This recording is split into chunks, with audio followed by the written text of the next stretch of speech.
Warning, incoming game over. Warning, incoming game over. Well, that was a game. If you tuned into Game Over tonight for optimism about the Calgary Flames season, this might not be the place to watch tonight, folks. Going to be fully transparent. This is not going to be one of the happy-go-lucky shows that we're used to. Because that was a shameful performance on the Calgary Flames Pride Night. I'm your host, Conrad Krausert. Welcome to Game Over. The Colorado Avalanche dominate, let's call it 40 minutes. The Flames try and struggle to come back. They get within one, but can't do it. Fall. Score of 4-2. And I scurried on home to get this show going because I think it's important that we talk about what it was I witnessed firsthand in the Saddle Dome tonight. But before we go any further, shift into Hyperdrive and get ready to have some fun with your news source for all the biggest stories in hockey. Bring a unique style of broadcasting and a commentary with a Quebecois flavor. Hyperdrive Hockey combines top-tier hockey analysis, big stories, pop culture, and a damn fun atmosphere that will drive debate, make you think, and more. Join Max Vano, Daphne Malbouf, and Kevin Larmé when they come back from their hiatus. To get your fill of what's going on in the hockey world, watch on YouTube at the Game Over Network channel, or subscribe to the podcast on Apple, Spotify, or Amazon. And head to our website, thegameovernetwork.com, for more.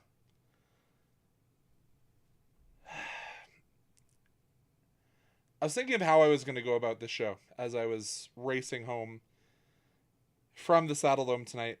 And I'm going to be honest, I'm still kind of just going to wing it, folks. There was part of me that was joking with my housemate who went to the game with me. Like, hey, maybe I should put in as much effort as the Calgary Flames did through the first 20 and do a scoring breakdown and then turn the stream off. Because for me and all other hockey fans that watched the opening 20 minutes of this game, 2 shots in the first, and you had your first 2 shots within the first 9 minutes. There was nearly a 13-minute span across 2 periods where the Calgary Flames could not muster a shot on net. Let that sink in, folks. 13 plus minutes where the Calgary Flames could not muster a shot on net. Were there shot attempts? Sure. Know what other team had tons of shot attempts? The Daryl Sutter Calgary Flames. And by God, did I think I was watching Daryl Sutter hockey again tonight. So let's go through the recap. Let's keep some semblance of normalcy here. Ryan Lindgren gets his third of the year. Great. 13 minutes, 21 seconds in. Wrist shot assist to Ross Colton. Off of Flames failing to clear the puck, and then some good individual efforts from a couple Avs, and finds his way through Dustin Wolf. Wolf couldn't see it if he tried. Flames get out of the first period 1-0. Then, just some poor play through the neutral zone. Puck that bounces under Jonathan Huberdeau's glove, giving Parker Kelly a breakaway. He slots it home, assists to Logan O'Connor, and I can't remember Drury's first name. 2-0 Colorado. Lone bright spot of the second period is, that guy, Cale Makar, born and raised in Calgary, Alberta, Canada. Played his junior hockey in Brooks, Alberta. For the Bandits in the AJHL at the time, now in the BCHL, obviously. He gets taken down on a breakaway, gets given the penalty shot. I thought it was pretty weak, but I digress. He kind of double clutches it and can't beat Dustin Wolf. That was the bright spot of the second period. And I'm sure there are people who are watching this, and shout out to you if you're out there in the internet world here today. But by God, if that's your lone bright spot, there are some big problems with that. Just noticed my Johnny Gaudreau and Sean Monahan posters, but crooked. Hopefully I didn't blast that off the wall with how I'm feeling tonight. Blake Coleman may be the only Flames player who is playing half decently tonight. Got his way past his defender for the rebound off the shot from Matt Coronado. Matt Coronado showing that elite shot today. Secondary assist to Weegar. Flames draw within one. They only hold that gap for about a minute and a half. As Parker Kelly gets his second goal of the day. Once again assisted by Ross Colton. Wolfie kind of hands the puck off to Weegar. Weegar can't maintain control, and it just pops back out to Parker Kelly. Another one of those, if you're a goaltender, tend your goal maybe situations. I don't know. Just my opinion. Especially here in Calgary, where we have the weird stanchions and weird air pressure, and anything can happen.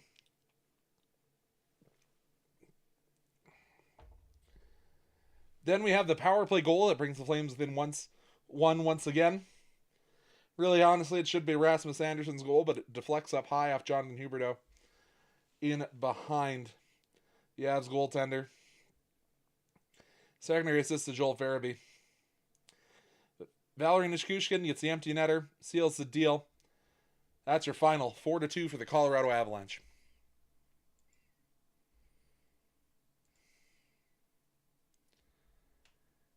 This, in my approximation, was one of the worst hockey games the Calgary Flames have played all year. I don't know if the viewers, those of you who are watching right now, agree with me, disagree with me. Feel free to say if you agree or disagree. Because here's where the reality sets in. Let's say we squeak in. The Calgary Flames managed to hold off the Vancouver Canucks. We're playing much better than we are right now, and that's not saying a whole lot, because I don't think Vancouver, as I said last 2 nights ago, are playing very well.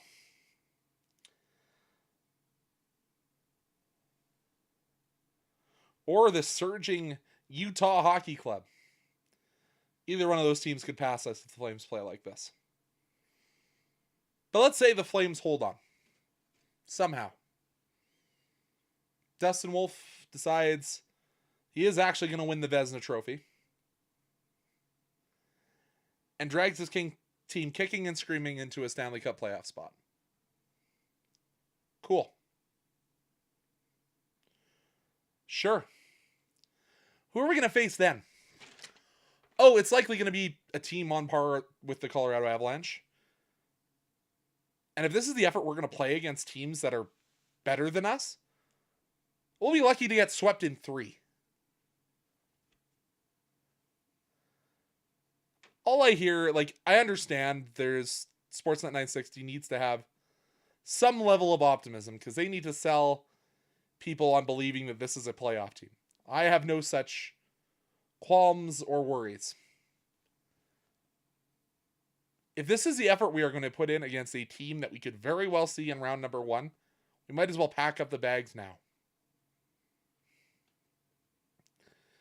Tell Dustin Wolf, yeah, you got a hip flexor injury. Let's put you on the IR. Hey, Dan Vladar, you're down 2. You got to get your hip re-scoped or something. See how far we can get with the AHL goaltending. At that point, you don't even call up Cooley. Call up Ignatiu and Murphy. Throw the whole tarp in. Because for 35 minutes. This was a one-sided hockey game in the worst way outside of Dustin Wolf. And I can hear it now. There's numerous excuses. No Captain Michael Backlund. No young star in Connor Zary. Sure. How far do you get into the playoffs with excuses? How many points do we get for losing when we don't have our captain and a star in the lineup? Do we get bonus points for that?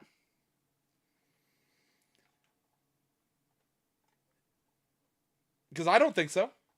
I haven't read the rule book recently, so if someone can point to where it says that, oh boy, we should get a whole bunch. As we should get a bunch of bonus, oh, Anthony Mantha's been out for the year points. Oh, we missed Connor Zary for 2 months with a knee injury. But you don't. Only way you get points in this league is for wins or overtime losses. Or shootout losses, I guess, as well. And if that's the effort the Flames, without Michael Backlund, are going to put in, night out for the next 2 weeks, playoff aspirations are done.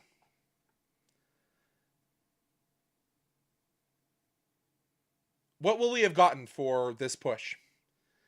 This surge? We'll have gotten to right in the exact same spot the Calgary Flames were in when we had Jerome McGinley. Perpetual 9th in the Western Conference. Not good enough to make it into the show. Not bad enough to get a good enough draft pick to improve the team. We are the definition of the mucky middle, which is what everyone on this channel was warning about.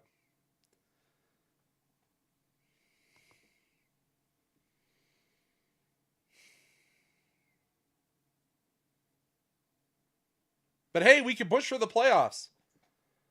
Oh, we've been so good to start the season. Wouldn't it be a shame to trade off our assets? No. That's understanding that you played on an unbelievable Corsi bender for 2 months. Oh, Jonathan Huberdeau and Nazem Kadri played incredible for December and January. Cool. Let them continue to play. But let's move the pieces around them to continue this rebuild that needs to happen. Oh, it doesn't matter. Free agency is going to change things. The salary cap's going up. With what free agents? Look at the market. Any free agent that's worth a darn got traded and signed an extension.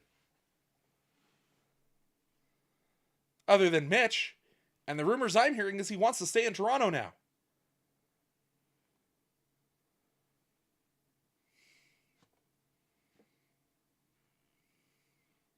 So we better get used to seeing a lot of efforts like this tonight, folks.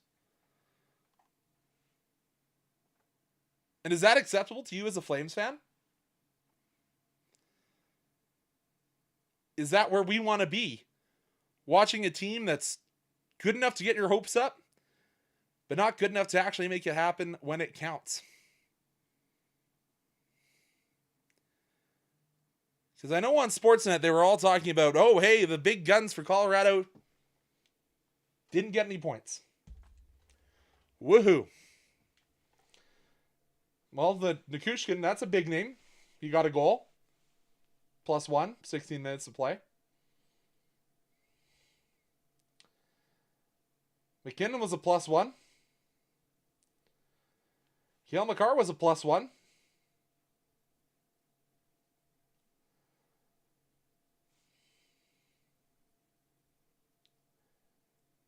Jonathan Drouin was one of the few players that's a star that's a minus tonight for the Colorado Avalanche. Oh, and I can hear the complaints now. Oh, he's not a star. He's damaged goods that they're trying to reclaim. Yes, 100%. What Flame is damaged goods that we're trying to reclaim?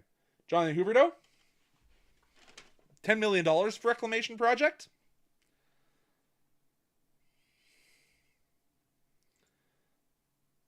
Dryden Hunt, is he your reclamation project that's been bouncing back and forth and played 6 minutes and 20 seconds?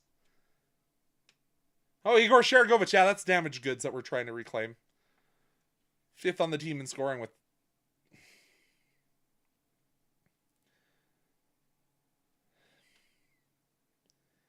It's just not good enough, Flames fans. Like, I don't want to sugarcoat it, and I don't know how to. Because if you, as a Flames fan, you want to believe that this team could finish in 8th place and make a run. It happened in 04. It could happen now. I don't see it. Because what we had in 04, we had a belief. A belief that any given night, this team can go into someone else's barn and win games. Yeah, we got Dustin Wolf. He's been great. He was great again tonight. But he was great and still let in 3. In 04, the team would have been able to score 4 for their goaltender, Mika Kiprasov. They would have been in every game. They wouldn't have needed 40 minutes to get their heads out of their behinds.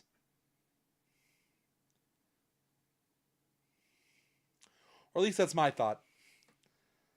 Let me know if you're in chat and I'm preaching to the choir, or if I'm saying things you don't believe with.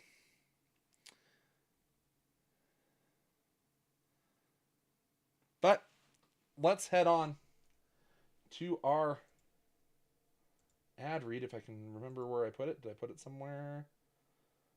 No, I closed it. Well done, me.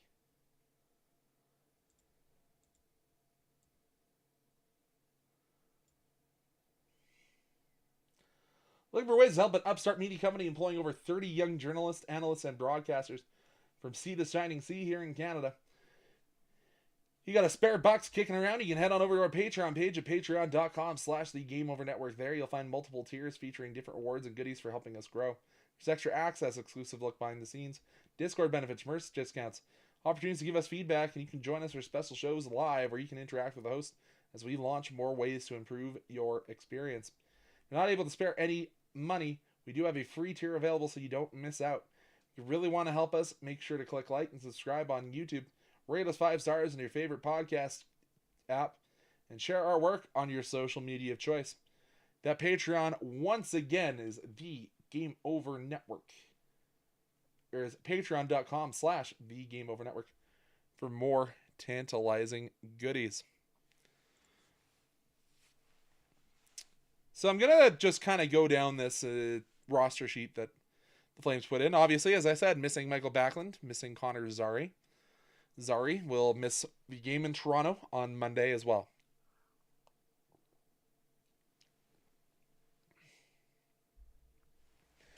Jonathan Huberdeau -2, so he's on the ice for 3. He has a goal bounced in off his face. Dryden Hunt, call up. Played on the wing today. Played 6 minutes, 20 seconds, a -1. And 11 shifts total. So the Flames couldn't roll 4 lines once again. Morgan Frost, 0s across the board, but actually, I think he was one of the better Flames tonight. In my eye test approach. 1838, kind of juggled around, 24 shifts. Igor Sharangovich -1, and you saw him get demoted back down to the 4th line once again. 15 minutes and 30 seconds, and should not have taken a shot in the penalty shots against Vancouver. Blake Coleman, he had a goal today, 1 point. 2 penalty minutes. One of the few Flames to take a penalty today. 19:56 the time on ice and 26 shifts. Kevin Rooney -1, 7:01 on the time on ice and 12 shifts, and saw him lots on the penalty kill. Fortunately, didn't have to see lots of the penalty kill, as it was only 2 penalties taken. Or rather, it was only that one by Blake Coleman. So didn't have to see more of Kevin Rooney than he needed to tonight, which is exactly what you want to see out of the 4th line center. Matt Coronado, -1, even though he had an assist in today's game. 22 minutes for the young man out of New York. Adam Klapka, as he got the call up, he started to see play on that first line, and you know what? I didn't mind having the 6'8" presence up there with Huberdeau and Kadri. As I said, at his worst, he's 6'8". 13 shifts for him. Lomberg, -1. 10-19 as he saw a little bit more playing time and a few extra shifts. Martin Pospisil, -1, 15-43, and also saw his share of play on the line with the big guys. Joel Farabee, 13-49, and an assist. 19 shifts. Nazem Kadri, -2, 23 minutes shift time. Okay.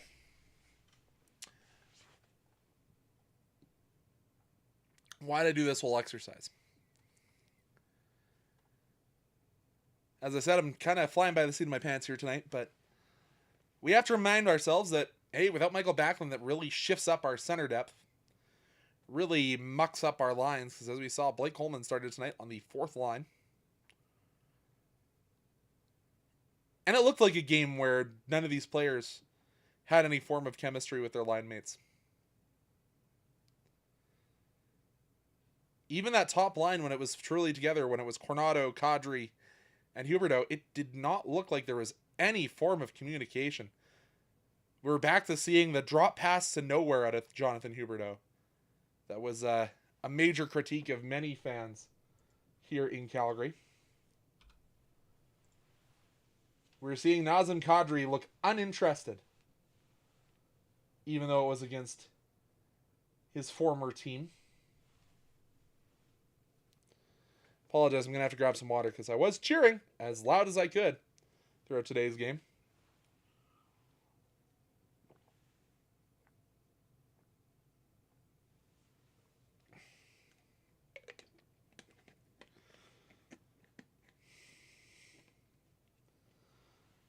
But boy, oh boy, it was not good. And we look at the D pairings. They were pretty normal, except this is the first time I've seen Braden Bahal taken out of the lineup. I don't necessarily understand why he was taken out by the coaching staff. Maybe it was a maintenance-related issue. Maybe it was they felt the Flames needed more foot speed. Oh boy, did Rasmus Andersson get cooked a few times today. Couldn't get his feet moving. He was a -2 in his 23.5 minutes. Kevin Ball, 21.28, his partner. Jake Bean, I actually thought had an okay game today, but only played just under 12 minutes. Joel Hanley. I had this conversation with my housemate who was there at the game with me. Should we be excited that Joel Hanley's playing 22 minutes a night? No. God, no. It's an awful place to be as a Flames fan. Mackenzie Weegar played 25 minutes, and I thought he looked all right. Got an assist today, and Daniil Maramanov draws back in the lineup. He's a -1, and I actually thought he looked all right.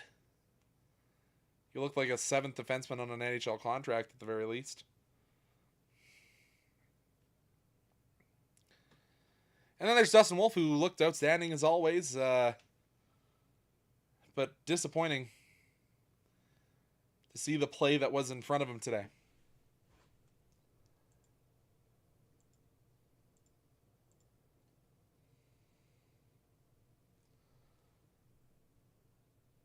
And once again, the Flames get not cratered in as badly as I thought they would have in the faceoff dot. As I said, down 2 centers, but they were 44.6 in the faceoff dot actually after winning the faceoff battle against the Canucks. And they're 1 for 2 on the power play, lead the game in hits and block shots, but also led the game in giveaways and lost in takeaways. 26-23 in the giveaways, 5-3 in takeaways. What does this mean for the season series against the Avs? The Avs, of course, have won both of the 2 meetings here in Calgary. Of course, it was that 2 games here in Calgary, 1 game in Denver this year. Still called the Pepsi Center? I don't remember. But the Flames will head down to Colorado on the 31st of this month to get back to the head-to-head between the two teams. Hope that the Flames can play a full 40 or full 60 minutes there. And we are going to... I'll talk a little bit about 3 stars, because I think this is kind of at least an interesting point. Kelly Colton and Blake Coleman, 3 stars of the game, according to Sportsnet 960's Pat Steinberg. But yeah, an ugly game. Can't win games against the top team in the NHL when you shoot 3 times in half an hour of hockey. But we will head to period number 3, where I think we have to talk about the man between the posts, Dustin Wolf. But before we do that, if you're enjoying the show so far, you probably want more of this. Hopefully, in a little bit of a better mood and attitude after a Flames game. But regardless, make sure you hit the like button on this video, subscribe on our channel, and make sure you check the notification bell so you're alerted when we go live. If you're listening to our podcast, please give us a 5-star rating or even a positive review. Everything you can do in that regard helps with these dreaded algorithms running our day-to-day lives. If you really like us, make sure to follow us on your favorite social media platforms. You can find the Game Over Network at Blue Sky at thegameovernetwork.com, on TikTok and Twitter at Game Over NHL, or Instagram, Threads, and LinkedIn at Game Over Network. If you want to find more about me, I'm on the Blue of Skies at conradkrausert.bsky.social. You can also find us at thegameovernetwork.com, where you can sign up for our upcoming newsletter. Constantly in a state of upcoming. That's what happens when you're in a startup. Things get a little delayed. Grab a drink of water, and then we'll talk about Dustin Wolf.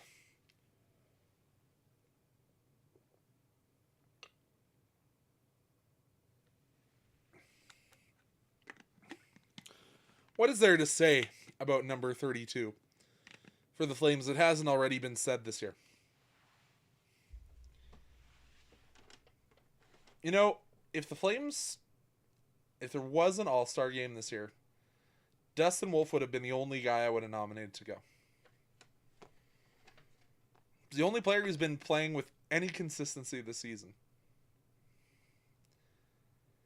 Has Huberdeau and Kadri, have they both had highs this year? Yeah, undoubtedly. They've had highs, but they've also had some pretty incredible lows.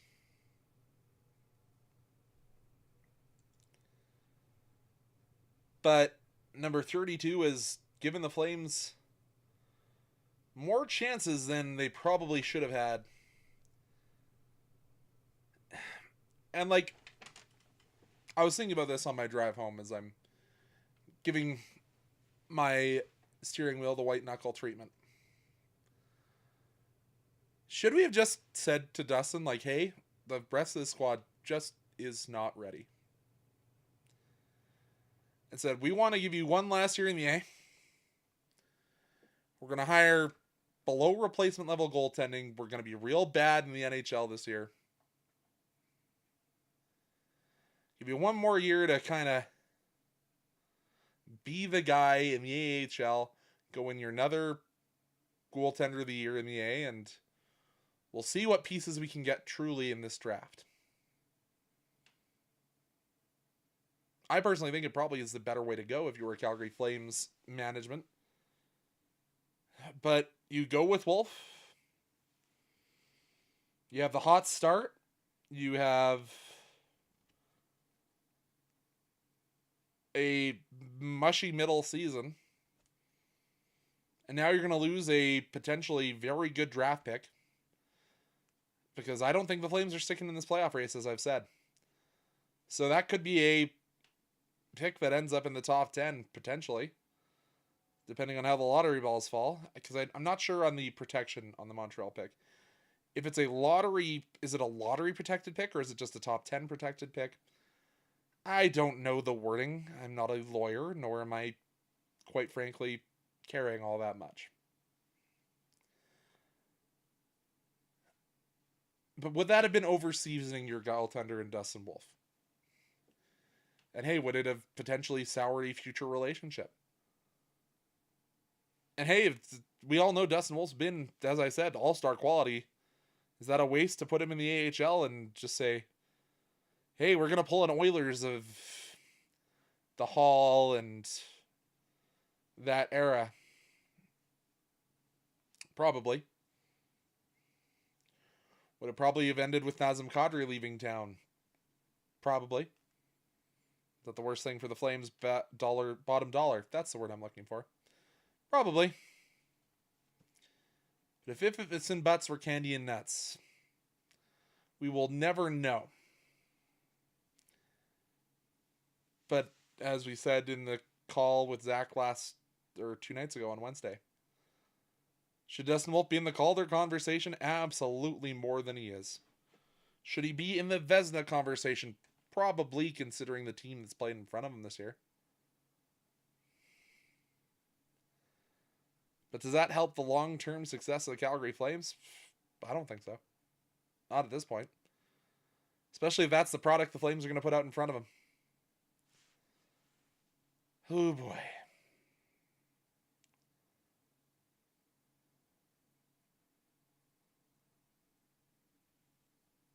But I think that's really all I've got to say on the issue tonight.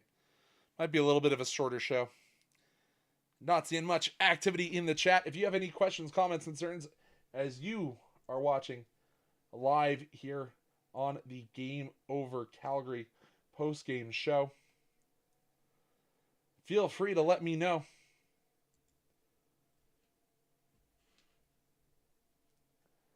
We'll do one last ad read. We'll see if there's any final questions that do come through. What better way to support something you love than by rocking it as clothing? Game Over's apparel line has dropped 3 unique designs, whether you feel the nostalgic pull of our retro skater design, want to make a statement with our established design, or want to wear your love for goalies proudly with our live and die by the goalie design, or hey, if you just need another coffee mug to get you the winner, you can go over to the Game Over Network store where we have all the apparel that you will need. Let's be honest, we're going into second winter here in Calgary. So you can always use another hoodie or another coffee mug to get through it all. Designed by Brady Chalice of Game Over Winnipeg, use the QR code that's in the bottom corner of our stream now. Take a look through our apparel store and help us rebuild local sports media in Calgary and in Canada while repping this incredible community.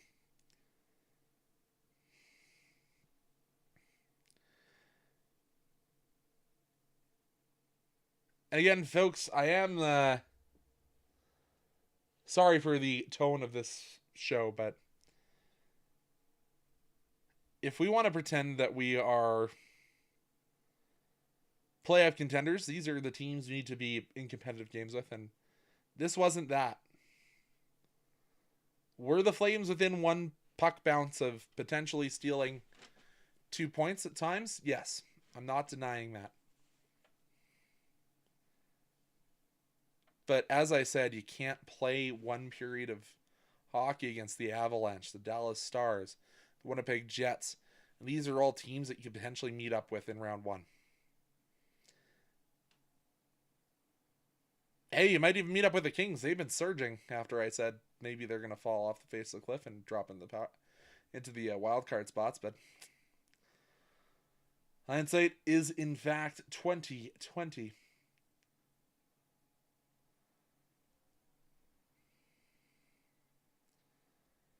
So, if the playoffs began today, I will do this one last thing before I send you on your way. If the playoffs were to begin today, I'm trying to get the standings up here right now. In the Western Conference, the top points getter would be the Winnipeg Jets, so they would get wild card number 2, which would be the Calgary Flames. They are trailed by the Dallas Stars, who are a ways back, in the Colorado Avalanche in 3rd position. Vegas Golden Knights, they'd take on wild card number 1, which is the Minnesota Wild, and I think they've got a bit of a stranglehold on that position as they're tied in points with the Los Angeles Kings. But of course, being in the Central means they got to actually jump that Colorado Avalanche at 83 points. Then it's the Oilers and Kings, and The Oilers did manage to jump over the Kings with a win tonight. Kings do have 2 games in hand and 1 game in hand on the Calgary Flames as well. Utah, did they pick up the win today? It does look like they did. So your wild card picture looks like this. As I said, the Wild, they're on 79 points. Stranglehold on wild card 1. The Vancouver Canucks, or the Calgary Flames rather, 65 points, 30 regulation wins, 24 losses, and 11 points in overtime. They are exactly on par with the Vancouver Canucks, but we do have the tiebreaker being the regulation and plus overtime wins. Actually, that might not be the breaker that's first. Oh, yes, because at first is regulation wins, which the Flames have. 24 regulation wins compared to 23 for the Canucks. Compared to 21 for Utah, who I said is down 2 points in the standings, but are coming up quick.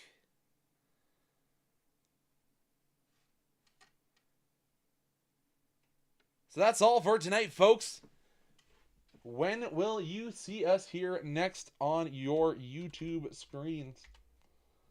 Well, that's a good question, as the next game is on Monday. Matt DeMille will be the guest on Game Over, because reminder that